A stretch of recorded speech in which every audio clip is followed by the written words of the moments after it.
Ils sont au total 518 430 candidats sur le territoire national à faire face aux épreuves écrites du baccalauréat 2021. Ici au lycée classique d'Abidjan, les candidats accompagnés de leurs parents se disent confiants. Les parents ne sont pas autorisés. Notre prière est que les enfants réussissent. C'est notre souhait. Aujourd'hui, on compose en français et en histoire. Je crois que je peux le faire. Voilà, puisque j'ai bossé durant tous les 9 mois, donc je sais que je suis à la hauteur. Début de composition, après 20 minutes de concentration, les candidats sont prêts et trouvent les sujets abordables, contrairement à d'autres animés par le stress. Ce matin, ça se passe pour le moment bien. L'épreuve m'a l'air abordable. Bon, vu que je n'ai pas encore terminé, je verrai pour la suite. C'est l'épreuve de français. Je dois la dissertation. Je me sens prête pour affronter et obtenir le bac. Cette année, c'est ma première fois. Et j'espère que par la grâce de Dieu, ça va marcher. C'est l'épreuve de français. Je suis un peu stressé. Comme c'est le premier jour, bon, je crois que le deuxième jour, ça va aller. Atmosphère paisible dans le centre du lycée moderne Amagou Victor de Makori, le collège moderne de Cocody et le lycée classique d'Abidjan. Le chef du centre du lycée classique 2 d'Abidjan rassure quant au bon déroulement de l'examen non sans rappeler les mesures prises lors des cas de fraude. Le déroulement, je pense que jusqu'à cette heure-là, il n'y a pas de difficulté pour le moment. Il n'y a pas de difficulté, tout se déroule bien. À la gendarmerie, à l'école de la gendarmerie, jusqu'au contrôle et la mise en place, je pense que tout se déroule bien.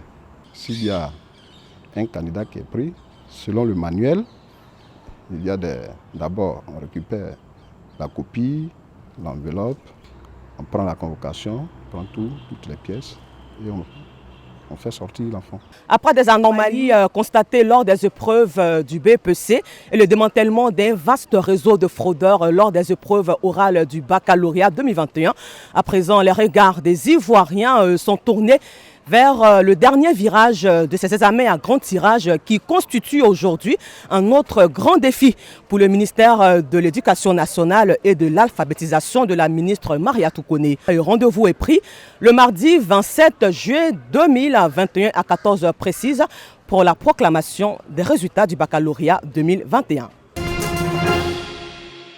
La Côte d'Ivoire constitue une véritable mosaïque ethnique. On y dénombre plus de 60 langues différentes regroupées ici en 4 grands groupes selon des critères linguistiques. Les Mondés, groupe localisé dans le nord-ouest du pays. Les Krou au sud-ouest. Les Gou au nord-est et les Akans à l'est, au centre et au sud-est. Mais entre 1980 et 1983, les premières descriptions scientifiques des langues ivoiriennes qui ont permis d'élaborer l'ouvrage du portrait des langues font état de la disparition des langues locales, mais surtout de leur non-transmission d'une génération à une autre. Dans le district autonome d'Abidjan, précisément dans la commune de Marcory, chez les Ndiaye, tous communiquent en français ou presque. Si vous sortez là, fermez le portail. À Ladji Ndiaye, le père de famille est d'origine sénégalaise et son épouse Adjokrou. Pour le père qui n'a aucune connaissance de ses origines, difficile d'en parler aux enfants. Moi déjà, ne maîtrisant pas bien le Wolof, donc je ne me suis pas donné la peine de le leur apprendre. Les enfants ils grandissent avec, c'est vraiment dommage, mais je n'y ai pas pensé. La mère essaie autant que faire se peut de prononcer quelques mots en Adjokrou. Si certaines familles rencontrent des difficultés à parler leur langue ou ne trouvent pas nécessaire d'en parler, d'autres par contre en ont fait un principe familial et ce, depuis des générations. Dans cette cour familiale dans la commune de Koumassi, la langue maternelle est primordiale, voire indispensable.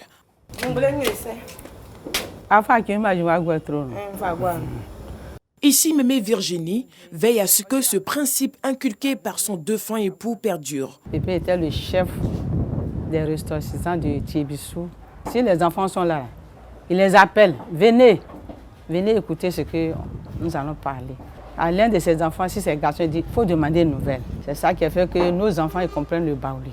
Nous avons rencontré à l'université Félix Houphouët-Boigny de Cocody le professeur Jérémy Kouadion-Nguessan, directeur du laboratoire de description, de didactique et de dynamique des langues en Côte d'Ivoire qui se bat depuis 38 ans pour la mise en œuvre d'une politique linguistique en matière de promotion des langues maternelles.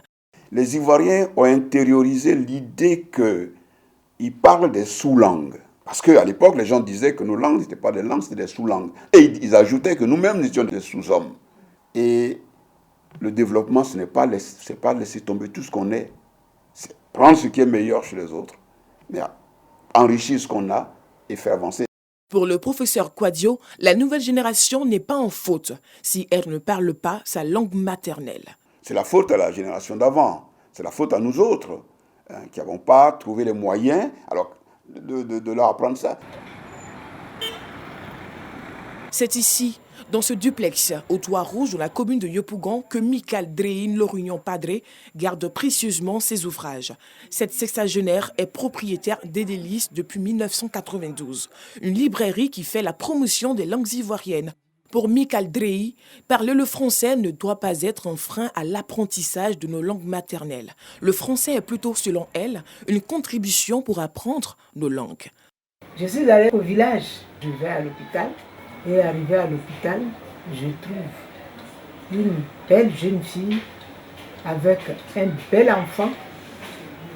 Et l'enfant avait tout simplement mal aux yeux parce que le sirop de Nivaquine qu'on lui a demandé de donner à l'enfant, elle a mis dans les yeux de l'enfant parce qu'elle ne sait pas lire. Ça a fait un déclic dans ma tête. Je décide donc de faire toute une série d'ouvrages. Dans sa librairie, il y a des ouvrages nécessaires à l'apprentissage des langues maternelles. Nous avons pu faire le syllabaire Djoula, et puis le syllabaire Niabois, et puis les syllabaires ébriés. Quelle étude mène-t-on pour aboutir à des syllabaires, des documents de grammaire, des dictionnaires et autres dans les langues?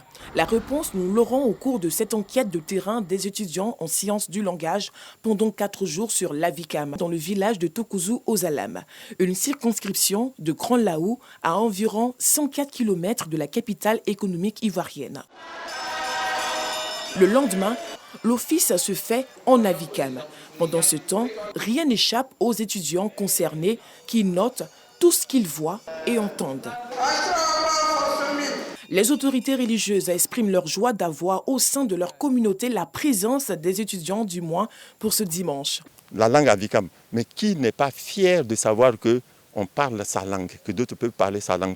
Après cette première étape, les 62 étudiants de la faculté des sciences du langage sont repartis en 4 groupes afin de mener à bien leur enquête. Le premier groupe s'intéresse à la sociodidactique, l'interaction verbale entre les populations Avikam. Le second, à la description des patronymes, à la toponymie, aux proverbes et aux procédés de pluralisation chez les Avikam. Le troisième groupe a quant à lui pour tâche de découvrir l'alphabet Avikam.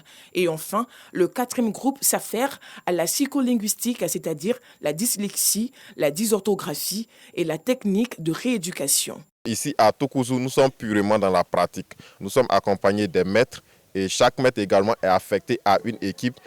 Cette enquête de terrain et de rédaction de travail de recherche, une initiative de Dr Kosono Kobenan Théodore, maître de conférence à l'université de Cocody. À l'intérieur de chaque langue se trouve ce que nous pouvons appeler l'âme des peuples. Si vous perdez votre langue, vous avez tout perdu. En tant que linguiste, nous sommes ici pour la documentation, la conservation, la préservation et la pérennisation de la langue Avikam. Parmi ceux qui luttent pour la survie de nos langues, le professeur Antoine Foba. En 2008, il a, grâce à ses études, ressuscité la langue éotilée ou bétibé dans le village Ngaloa dans le département d'Adiaké, qui s'éteignait inéluctablement car pratiqué par seulement 8 personnes. Il était question de nous arranger pour que le nombre de locuteurs s'accroisse. Dans nos réflexions, on a apporté nos choix sur les enfants qui ont une capacité de rétention beaucoup plus facile que les adultes. Et donc, on a ciblé 10 villages. Et dans chaque village, on prenait 10 enfants. Lila, l'Institut linguistique appliqué créé par décret présidentiel en 1966 travaille pour l'introduction des langues maternelles dans le système de l'éducation nationale. Lila comprend 2 pôles de recherche. Un pôle de recherche fondamental qui porte ses réflexions sur la description et la documentation des langues. Le deuxième pôle de recherche est le pôle de recherche appliquée Dans ce pôle de recherche appliquée, les experts qu'on a vont intervenir auprès des institutions gouvernementales, par exemple les ministères qui ont besoin de l'expertise de l'ILA. Puis ce pôle va travailler au bénéfice des populations. Une mission difficile, mais nourrie par amour pour la chose. Nous avons besoin vraiment d'un appui financier même technique. À ces efforts s'ajoutent ceux de la radio-télévision ivoirienne RTI qui participe activement à la promotion des langues du terroir à travers des émissions et programmes télé. Si pour certains défenseurs de la promotion des langues maternelles, rien n'est perdu et que toutes les cartes peuvent être jouées pour leur survie, d'autres ont un regard plutôt inquiet quant à l'avenir.